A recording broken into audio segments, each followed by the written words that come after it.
Bonjour tout le monde, c'est Marie-Pierre. Dans cette capsule, j'aborde un sujet délicat dont on n'ose pas souvent parler en leadership, même si ça concerne la santé et le bien-être. Ce sont les dépendances. Pas les grosses dépendances qui nécessitent un diagnostic et qui nous rendent non fonctionnels, mais les plus petites, celles qu'on arrive à gérer, à camoufler et dont on n'est parfois même pas conscient. La situation actuelle, elle peut contribuer à les mettre en lumière et parfois à surprendre. Par exemple, on a très peur de manquer d'alcool parce qu'on va être en quarantaine. Ou on devient très agressif parce que le gym est fermé et qu'on ne pourra pas s'entraîner autant que d'habitude. Ou bien, on est très mal à l'aise d'aller à l'épicerie pour s'acheter plusieurs sacs de biscuits parce qu'on a peur que les voisins découvrent qu'on a besoin d'en manger un sac au complet tous les soirs. Ou parfois, peut-être, on est très, très angoissé parce qu'on est en télétravail et on est coupé du reste de l'équipe. Donc, l'alcool, la nourriture, les écrans, le besoin de magasiner pour certains, tout ça, c'est très correct, mais en excès, ça peut masquer une sensation de vide intérieur. Ça peut même être un mécanisme qui permet de se couper des émotions qu'on a peur de confronter tout seul. On a l'impression qu'on n'arriverait pas à les gérer tout seul. Par exemple, c'est étonnant le nombre de personnes qui vont grignoter sans avoir faim.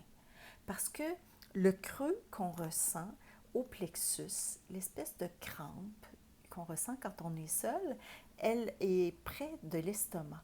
Et souvent, on va confondre la sensation de faim avec la sensation de solitude.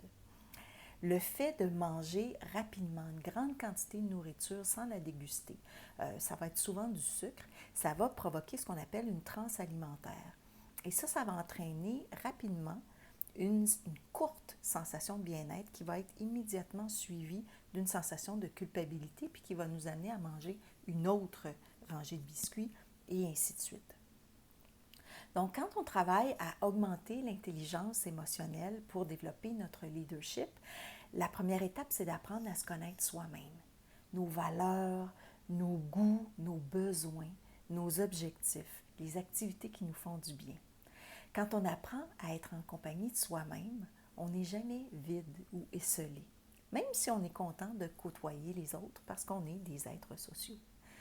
Apprendre à se connaître et à développer son intelligence émotionnelle, c'est un travail enrichissant qu'on peut faire en coaching, mais qui peut nous sortir de notre zone de confort. Et pour certaines personnes, il va être nécessaire de consulter un professionnel de la santé, par exemple dans le cadre du programme d'aide aux employés, pour effectuer un travail plus réparateur, plus en profondeur. Dans tous les cas, c'est un beau cadeau à se faire à soi et à son entourage.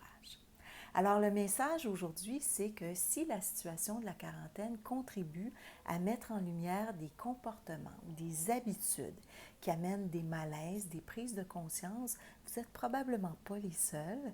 N'hésitez pas à demander de l'aide, votre leadership va s'en trouver grandi.